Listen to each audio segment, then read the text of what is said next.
एक घर एक झाड उपक्रमाचा नवा टप्पा, जुना वृक्षांच्या संवर्धनासाठी पुढाकार.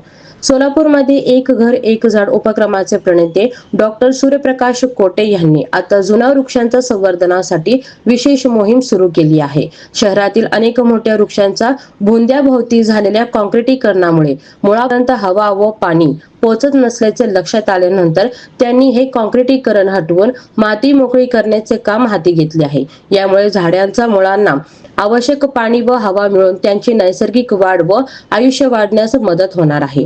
वृक्षारोपणासोबतच विद्यमान वृक्षांचे जतन करणेही तितकेच महत्त्वाचे असल्याचे संदेश या उपक्रमातून त्यांनी दिला आहे. नागरिकांनी झाडे लावण्याबरोबरच त्यांची नियमित काळजी घ्यावी व पर्यावरण संवर्धनात सक्रिय सहभाग व्हावा, असे आवाहन डॉक्टर सूर्यप्रकाश कोटे यांनी केले आहे.